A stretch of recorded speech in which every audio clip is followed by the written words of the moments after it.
Hello, Riding Side Saddle. It's Lisa. And Tammy. That was very subdued. I didn't like. Hello. Yeah. I try to change it up a little. You did that time. We're back, season 9, changing it up. You just never know what to expect. Yeah, Lisa's just one mystery after another. One surprise after another. Yeah. You never know what you're going to get. It's like those... A box of chocolates. I was just going to say that. I'm not saying all of it is good. There's plenty. That is an excellent analogy. There is plenty that you wish you wouldn't have bitten into. Yes. Well, that's going right in the garbage. Circle that on the map on the that map, comes with it. Never Put again. a big X on that. Right. Yeah. Oh, there are definitely some of like those. that. Yeah. Well, I mean, depends how much I need some sweets. I guess. Yeah. I might eat it. I don't often throw them out. Not gonna lie. Even if I don't like them, I'm like, well, I don't really need to have that one again. How many more? And then I look on the map. How many more of those do we have? Mm-hmm. Yeah.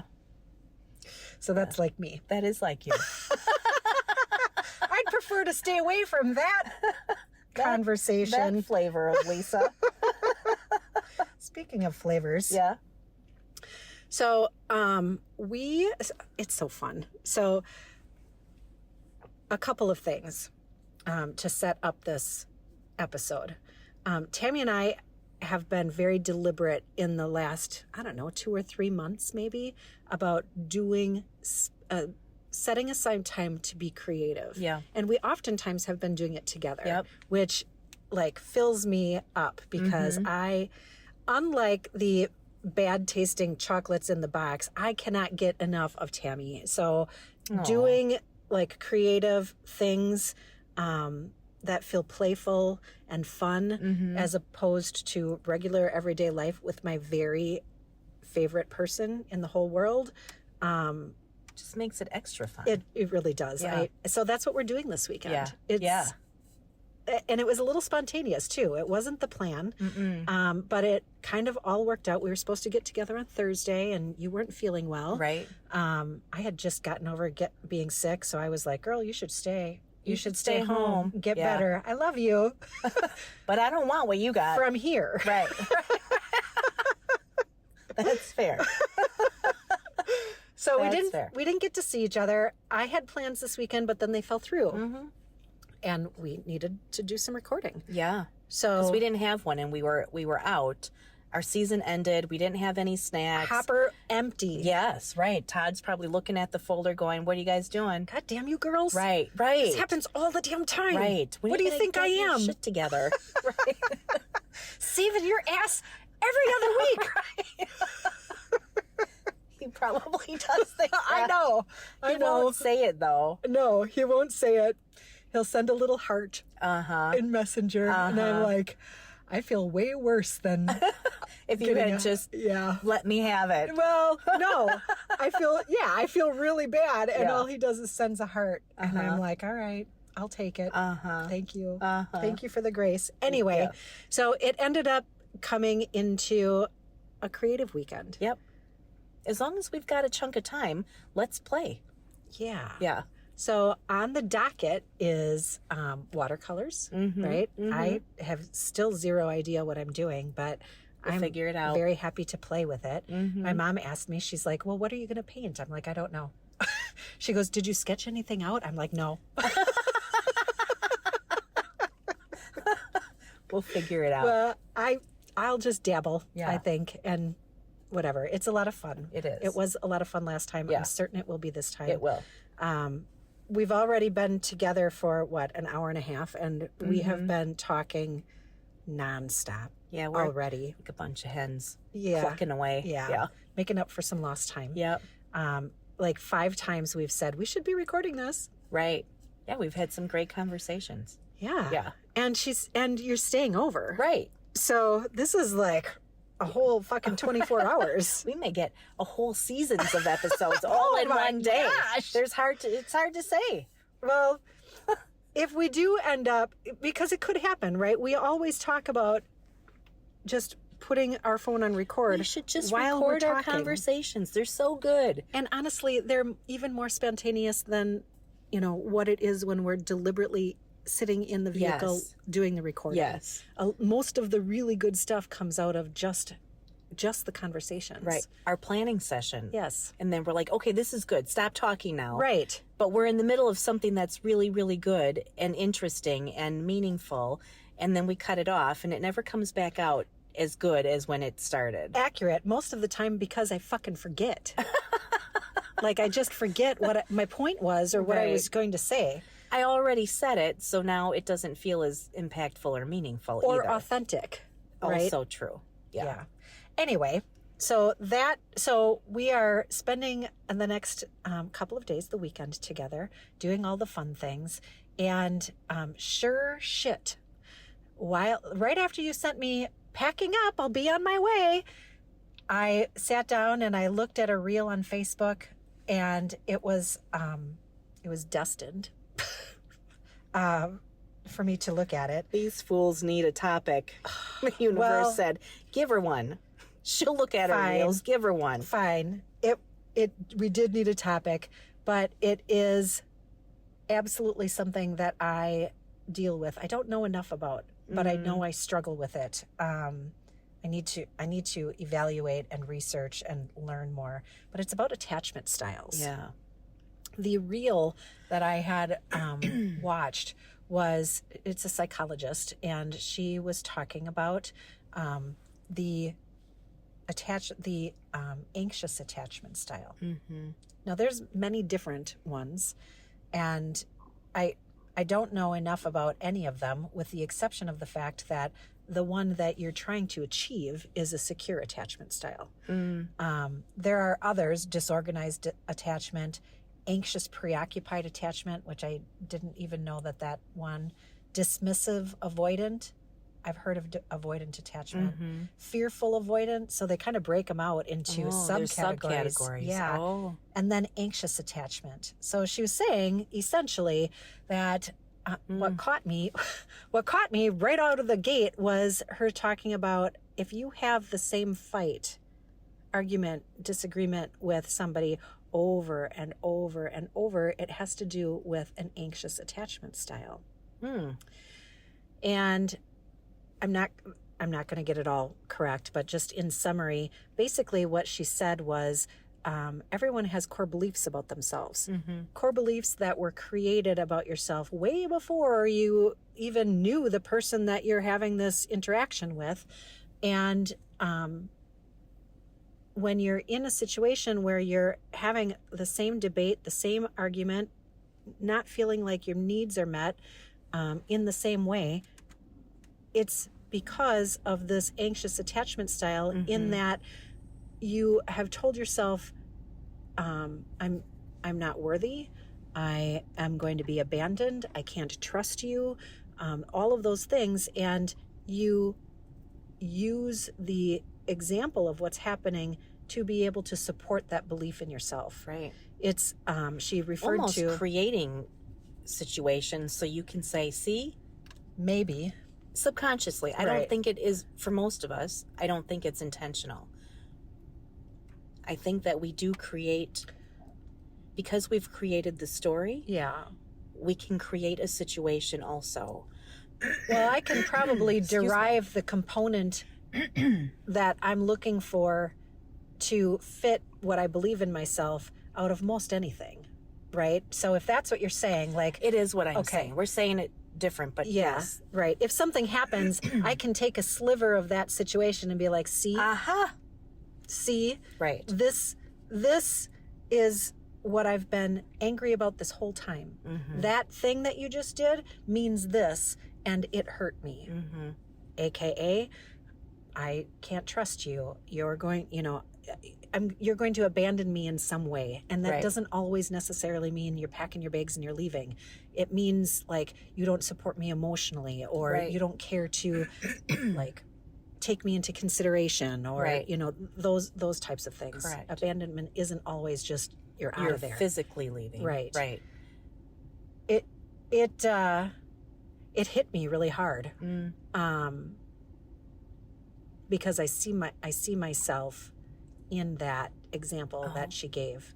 Everybody, I should say everybody, not everybody, but I know for sure that I have the same arguments over and over and over. And it was textbook. Like if I sat in that, if I laid on the couch of that psychologist and I started talking about that situation, it would literally be textbook. So you have an attachment style that's an anxious one. And your belief, whatever that is specifically, you're not valuable, like you can't trust people, enough. You're not good enough. You don't deserve. You're not loyal. Yeah. Like your arguments that you're having over and over, and they continue to show up. Maybe the outside of it looks different, but the core of what you're pulling is the same every time, and that's a you issue. Right. It slapped me hard. I think it is. It's kind of like I've heard like when you're looking for relationships and things like that, everybody's crazy. You just have to find the kind of crazy that you match with, or your kind of crazy. You just have to find somebody who's crazy you can tolerate. Yeah.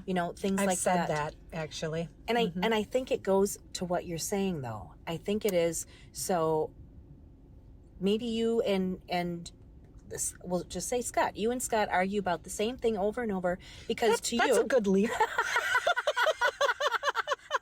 It wasn't a stretch. Not there. really an analogy. I don't know. Let's just pick somebody. Let's just say. I don't know. What about Lisa and Scott? Okay. But the things that you two argue about over and over again, if it were Tammy and Scott, we probably wouldn't argue about the same things. Do you know what I mean? Because the things that are triggers for you may not be a trigger for me, because my attachment might be a little bit different. As an example. Lisa, stop giving me that look. But do you know what I'm saying? I do. Something that it doesn't bother me at all. Someone else would say, I don't know how you can be married to Josh. Right. I would never be able to, I just couldn't do it. Fair enough. That's what I'm getting at. So the things that are triggers for me, you might be like, I see why you're upset, but that doesn't upset me in the same way. Mm-hmm. Or if you go back to what she was trying to say, it doesn't upset me in the same way, meaning I don't translate that to my core beliefs in the same manner. Correct. That's why it doesn't upset me, because I don't have that same core belief. Or I have it, but it's not as big for me as it is for you. I'm not as anxious about it. Correct. Right. Correct. It doesn't mean the same for me as it does for you. Mm-hmm. Mm-hmm. So this happened right before you got to my house, and I'd been thinking about it all leading up to it. So that was our first conversation when you arrived. I know. I haven't done any research, first off, because I'm too afraid. I'm too afraid. Oh. Well, first of all, it's only been a couple of hours. Well, I'll get through my fear. Right. But my first reaction, it does. You're like, oh, that's me. Now I have to look at myself. Yes. Yeah. And I know that I'm not going to like what I see. And I'm going to have a lot of work to do around this. I'm tearing up in the moment. Because as I was processing even just the 20-second reel or whatever it was, I know that I do that with Scott a lot, where an example that she had shared in there was, you asked your friend or your spouse to do something and they didn't do it, and rather than understanding or coming up with, well, they got distracted or they got busy or, one other perfectly reasonable explanation happened, but you don't think that way, right? You think, God damn it. Like, Once he doesn't care for me. That's not important to him. I can't trust you to follow through. Yes. And this is just like the last time, and it was a different situation, but it was the same same core thing when that you're doing to me. You're not there. Yes. Yeah. And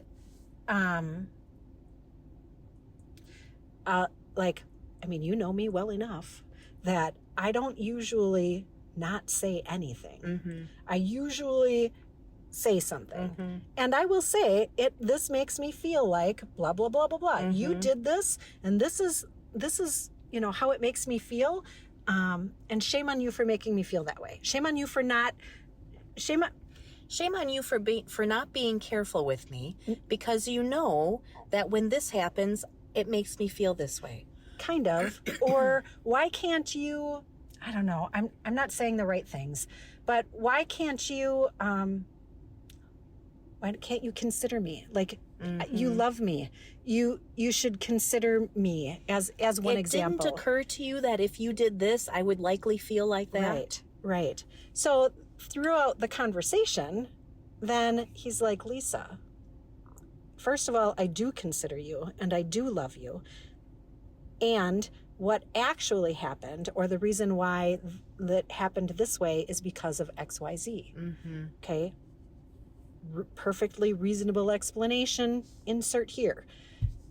And yet, there are many times where I'm like, yeah, I still don't believe that.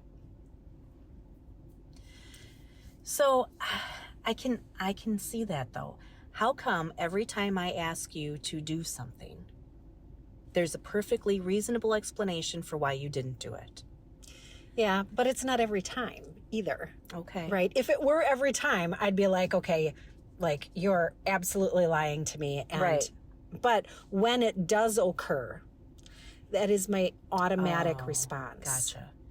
You don't go to, oh, well, he got a call and he had to dash out. And whatever it is. Or we realized we were out of milk and he ran to the store, and so that's why you didn't put the laundry away, or whatever. Right.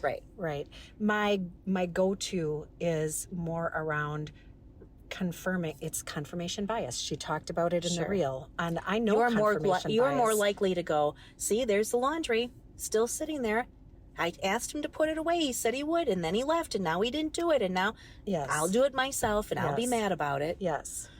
And that's one more thing, right? I just tuck it in. It's one more thing that reaffirms my belief of myself. Right. But it's about me. Right. It's me about me. I'm just picking the sliver. But it feels like it's external, right? Like, yes.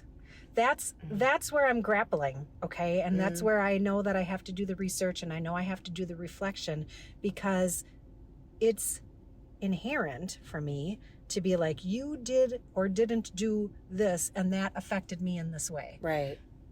Rather, I have to think about, my core belief is X, and I'm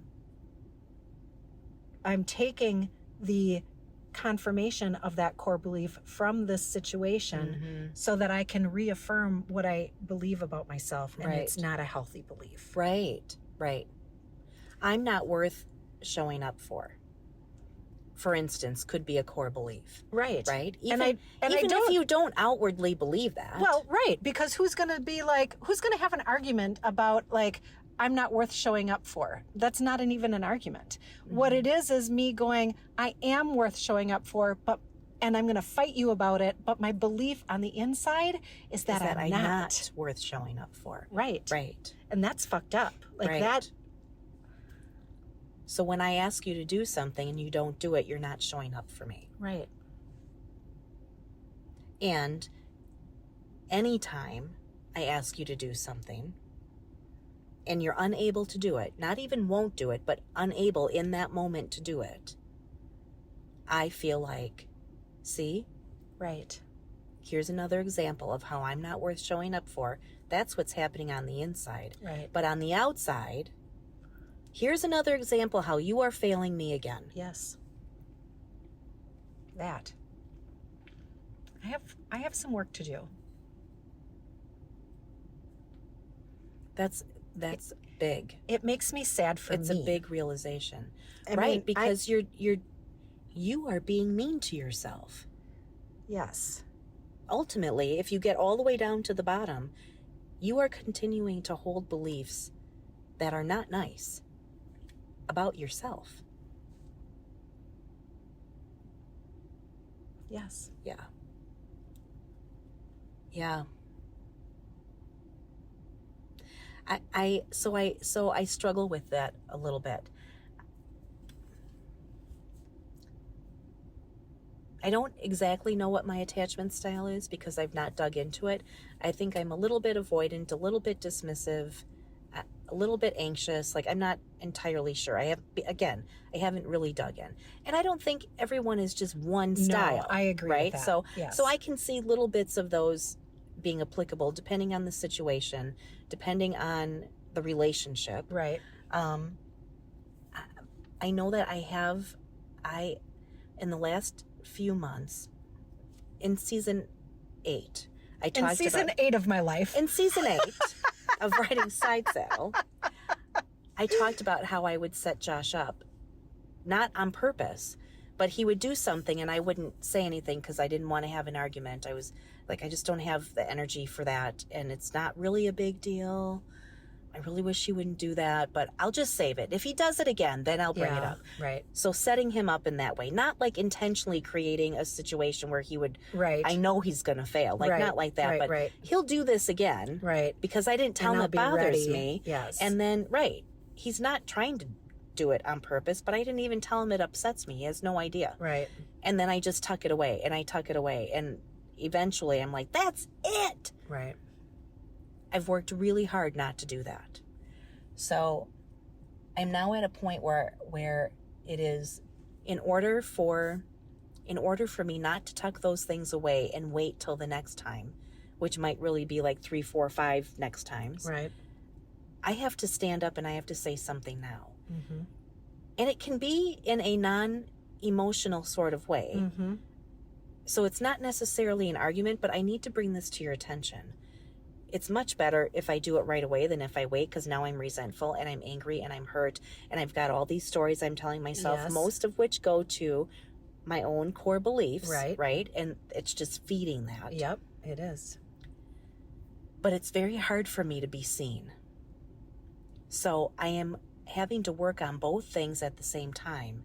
It takes a lot of courage, a lot of bravery to stand up and be seen and open up who I am and say, when you do this, this is how I feel about it. And on the inside, this is what it tells me. Right. Now I'm letting you see all of me. And it feels very vulnerable. Even though he's my husband. And in theory, I should be able to be extremely vulnerable with him. Right. It is very hard. But I'll tell you what, every time I've done it, he has not one time been like, too bad. Right. He hasn't said, oh, really? That's how that makes you feel? Got it. I'll do it again. Right. Good. Ever. Because that's what I meant. Right. Exactly. Right. Ever. It's been more like, first of all, I'm really sorry. And you're right. I should have been more careful. I was preoccupied and I had all of this stuff and I was overwhelmed and I didn't think about how you would receive that. And I'm sorry. Yep. I'll pay more attention next time. Right. And then I can say, thank you. And I would appreciate it if you would. And then that's the end of it. Right. It doesn't have to be this whole big thing where it gets to when I tuck it away and I tuck it away. Yep. And then I feel small because I've done that to myself. Right. And so as you were talking, there has been a shift also in my relationship where when I speak about things right away, because I can't keep my mouth shut, or my face tells it and then I have to say it because my face already did. Right. He already knows he's in it. Right. Something that he has been doing, which has been a really big shift, and I've been noticing it consistently, is I can understand how you would feel that way. Mm-hmm. It wasn't what I intended. I didn't know that would be the consequence Yes. of what I said or did. Yes, but I can respect and understand how you would have received it in that way. And that all by itself, thank you for seeing me. it shifts things. Thank you for hearing me. Thank you for looking at it through my Yes. maybe and not just being contorted lens. defensive. Right. Yes. Yes. Or being like, "Pfft," or like usual, Dismissive. or yeah. Right. Once again, I can't do anything right. Yes. Yeah. Yes. So there have been those kinds of shifts as well. And frankly, he has put in a ton of effort in the last several months to like just account for that. Right. It does make me feel seen and heard. It does. And because it's not easy for me to be seen, let myself be seen, I keep finding situations where I need to make sure that I am seen. And it's uncomfortable. Yeah. It's really uncomfortable. I have, it is a skill. It is a superpower where I can say, it's okay. I don't need to, and it sounds very martyrish when I say this out loud, right? Hey, I'm easygoing. I'm flexible. I don't want it to be a big thing. A perfect example is planning for holidays. Yeah. Our family is blended, and it's blended on top of blended on top of blended, right? We're all just in every way. Absolutely. Yeah. So, having to share everybody with other families is really hard to get a schedule together where we can all be together.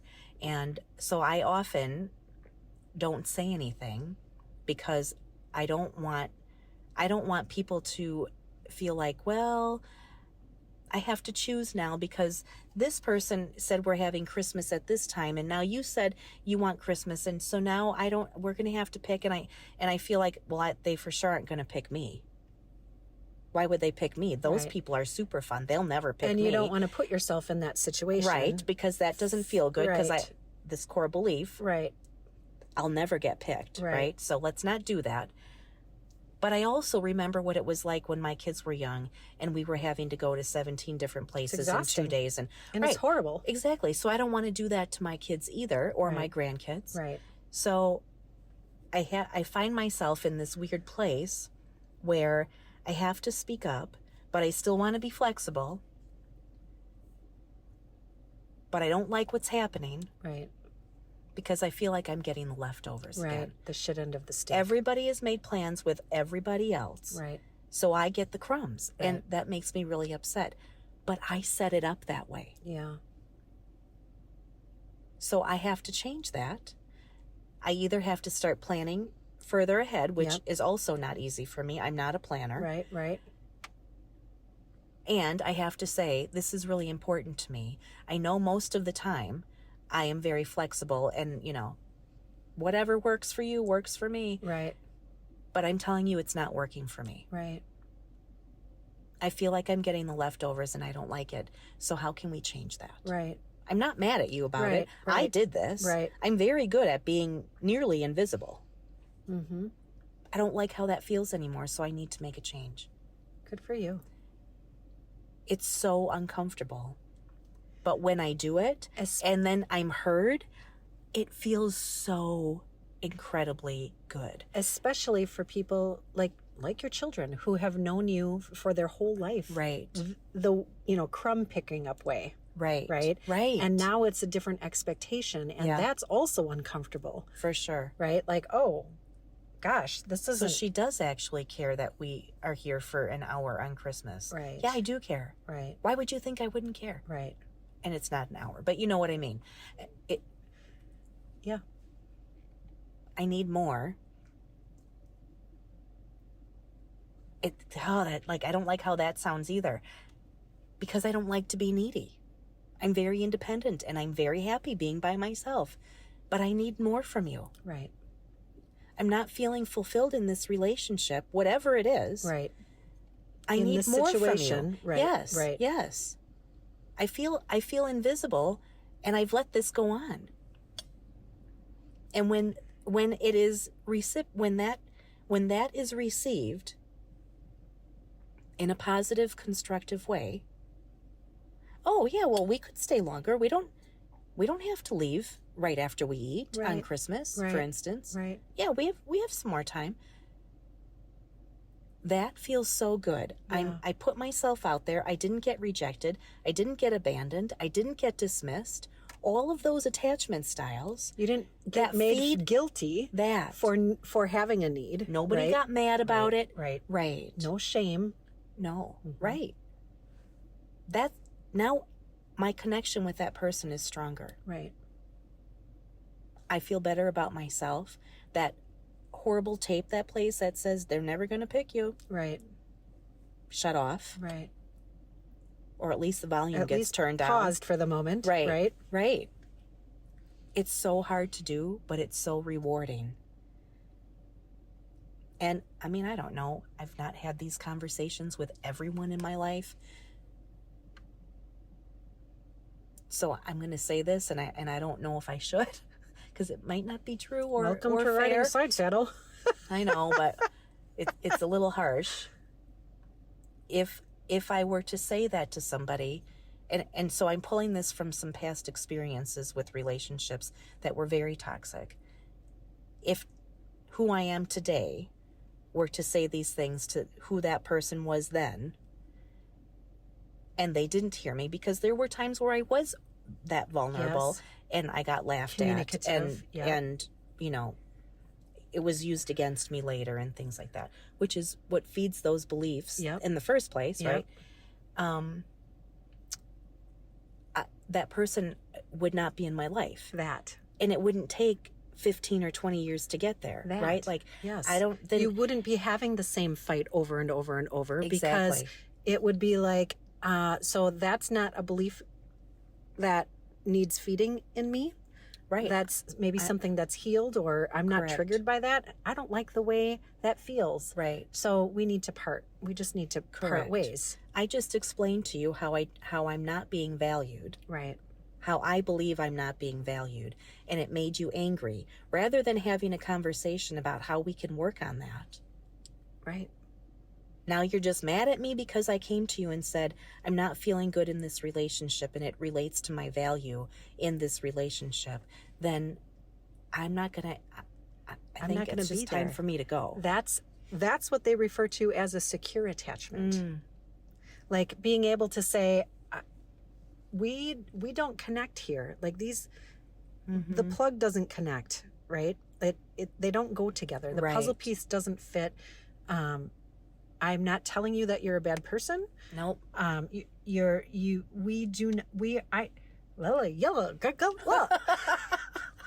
needs are not being met. No. In this relationship. Correct. And that's okay. I just need to pursue it in a different relationship. Right. You're not a terrible person. It just means that our crazies are not the same. Yes. Interesting. I would love to dig into that some more. Me too, kind of. I'll get there. It reminds me of a quote that I've seen, which I've been holding and speaking about recently, because it just is really coming forward in a lot of situations. Everything is hard. So you have to choose your hard. It's hard to be seen and to be communicative, or to go back to the original part of this conversation, evaluate those core beliefs and surface those things. That's fucking hard to do. It's also hard to have that same argument over and over and over and have it reattached to those beliefs that you have. Both of them are hard. You have to pick your hard. I think that things have to be really uncomfortable before you decide to make a change. So the change is less uncomfortable than the situation you're in. When where you're at is so uncomfortable you just cannot do it one more time, that's when you're going to make a change. How many of us look around and say, my house is way too beautiful. It's just way too clean. I need to fix that. I need to stop cleaning so much. You know what I mean? I understand what you're saying. If it's good, you're not going to change it. Okay. I agree. My house is a mess. I have got to make a change here because I can't live in the chaos anymore. So, yes, I'm not disagreeing with you. And I have a good relationship, right? This is one thing that bothers me. So it would be relatively easy for me to be like, it doesn't happen all the time. But these are all of the really good things that I would not trade for like anything in the world about my relationship. So it could, like, you know what I'm saying? It could be easy for me to be like, I'll have the argument over and over. I'll deal with it when it comes up. Because it doesn't happen all the time. Like, so there's a spectrum, but I wasn't even thinking about it until I saw this reel. And then I was like, fuck, that's something that I need to evaluate in myself. Do you know what I mean? So it's not like it's so terrible that like I cannot stand one more minute of it. It's something that could make a good relationship better. Certainly. And it is a spectrum. But when you are uncomfortable on the inside, I'm not saying that your relationship is uncomfortable. Every time this happens, I feel this way. Yeah. And I don't like how that feels. Yeah. Changing that feels better than staying the way this is. Even if we only argue about it once a month or once a year. Right. It's a big one, and I don't like how I feel about this. Right. If you felt fine about things, you wouldn't be like, well, I got to change that. Right. I understand what you're saying. Yeah. We're coming at it two different ways. For sure. Yeah. It is, change is hard. Always. It is hard. And looking at yourself and saying, so I need to make a change. It doesn't have to be a life-altering change. It doesn't have to mean you're leaving a relationship, but I need to make a change in this area. Right. Even if it's a small change. It's still hard. Yeah. Even if it is, without doing any level of research, to be able to pause in that moment and quietly say to myself, is this feeding a core belief? Did I grab a sliver of the information to fill into this and confirm this belief in myself?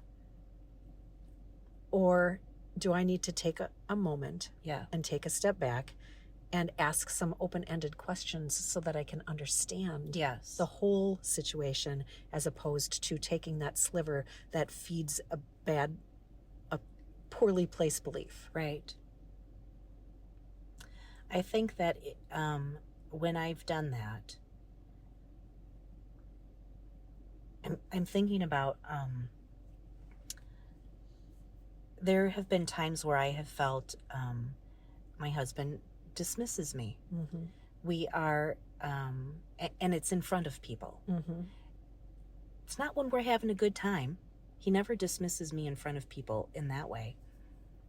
It's when he's trying to understand something. Somebody is saying something to him, and I've already grasped the concept, and so I've interrupted and I'm moving on, or I'm inserted a joke because, I got it, and Right. And he is trying to still process it. He is processing it, and he kind of like he waves me off. I receive that as being very dismissive, and you're doing it on purpose to be mean to me, and I will not tolerate that. Right. So when I've brought it to his attention, and it's not happened a lot, but I see it when he's under stress, when he is overwhelmed. It's especially when I've pushed him to do something that he doesn't really want to do, but it is something that we need to do, and it's something new for him. Yeah. His anxiety is through the roof already. And when I can take a step back and I can see that that's what's happening to him, he's overwhelmed, he's anxious, he's scared, I can see all of these things happening. it's still not okay to be waved off, right? Right. And we could come up with a different signal. Right. So we've had to talk through that. And when I told him why I was angry about that, he's like, that's not what I meant. Right. I was trying to hear, and you were talking, and I can't hear two people at the same time. And I was really trying to, that's when I could take a step back, because I immediately went to, you don't love me, Right. you're not careful Right. with me, you're rude terrible. to me. Yes, right. You were just dismissed. I can't believe you treated me Right. like that You in have front no of somebody. respect. Yes. That. And he is like, hold on. This is what was happening to me in that moment. And when I can take a step back and say, okay, so the next time this happens, Right. we're going to handle it differently. Right. Because I don't like how I feel Right. when you're doing this. And in part, it is, I need, and this is why I say we create situations, right? I know he takes a little bit longer to process than I do. Yeah. So when I'm already moving on and he's not quite there yet, then he feels even more anxious and more overwhelmed and more scared, and I'm the cause of it. Right. And I don't mean that in a codependent, like, if only I just were less of that and more, Right. not like that. Right. But I know that is going to be a trigger for him. Right. Give him another 30 seconds to finish the process, and then we'll be back on the same page, and there won't be any dismissing. Right. I'm Right. not being kind to him. Right. And then he's not being kind to me. Right. You're plugging each other's triggers. Exactly. Mm-hmm. Exactly. So sometimes, working through see, here you're doing it again. And I told you, and you don't care, and I'm not lovable, and I'm not enough, and I'm too much all at the same time, and working through that. Right. Or while you're feeling all of that, I'm feeling all of this, anxious and worried and scared and overwhelmed, and right. Another perspective. Exactly. Right. Additional information. Correct. It's not just your story. Right. But when you're just arguing about the thing, Yep. You dismissed me again, and I'm not having it. I'm going to stay with my mother. Right. Like they always say that in TV shows, right? They have their suitcase ready. Yes, exactly. Right. Underwear sticking out the side. Right. I'm out of here. The nightie that hangs out of the hard suitcase. Right. Yeah. I've watched that show. Yes, like that. Because it's hit all of your triggers. And in the meantime, they're like, but I was just trying to understand. He was giving directions and you weren't, couldn't hear. And you, okay, tell your mom I said hi. At the end of the day, we are all human. Right. Really. Right. With our own hard suitcases of wounds and 90s. triggers and nighty. What a word is that? Sticking out the side, trailing behind you. Right. Oh, wow. Getting stuck in the car door. Right. You throw it in. Wow, that's one big nighty. It's a trigger nighty. Yes, it is. That is a weird word. It is a weird word, right? Now that I say that. Nightgown, shortened to nighty. Nighty. Yeah. Do people wear nighties anymore? I don't know. I feel like we've just dated ourselves. Well, I mean, we are old, Lisa. I mean, nighty night. I'm going to go slip into my nighty. I don't ever say that. I don't have nighties. I have PJs. Right. Right. Me too. Yeah. All right. That's that. That is that. Attachment styles. Yikes. Yep. There's more to come on there that. There is. I think so. To be continued. When you're ready. All right. Maybe in 12 or 13. Not sure. Not in we'll season 9. We're not sure. Maybe we'll just I'm dabble a little bit. Yeah, it. you can't now. Yeah. Once you see it, you can't unsee it. Dabble a little bit just reminds me of the word nighty again. Dabble with your nighty? It's not a nightgown. It's a nighty. It's a little dabble. Oh. All right, that's it. That's it. All right. Don't crack that suitcase open any further. Oh, gosh. Well, all right. In that note, we'll say goodbye. Yes. Mind Garden Media, thank you for doing your job. Thanks, Todd. Yeah, your thankless job. All the time. I mean, we're thanking you, but It's relatively thankless. It is pretty thankless. Yeah. Yes. Mm-hmm. If you're interested in doing a podcast, please give them a shout. They're on Facebook. You can find them there at Mind Garden Media. Sure can. Mm-hmm. We appreciate you. Thank sure. you. And our listeners, too. We do. Gosh, Appreciate you, too. We are stunned. We're stunned that we're into season 9. Yeah. It's it has been a really wonderful, enriching journey, and it has. We very much appreciate you coming along. Right. We were talking earlier today about how much in the last couple of years the two of us have grown personally as a result of this. Of writing Side Saddle. And really, it's just communicating about it and stepping back and doing exactly what we're doing right now, and like looking at our own selves through a different lens. Having uncomfortable conversations and taking a hard look at yourself, those things are not easy. Mm-mm. And then talking about it. Right. We don't talk about stuff a lot, right? Especially, generally as a society. And as women. Yes, for sure. Because it's supposed to be perfect. It's supposed to look good on the outside. Oh boy. Now we're back to the perfume commercial. Nighty night. From season 1, Nighty Night. She didn't say nighty night. No, she did not. Anyway. All right, that's it. That's it till Thanks, next friends. time. Toodaloo. Bye.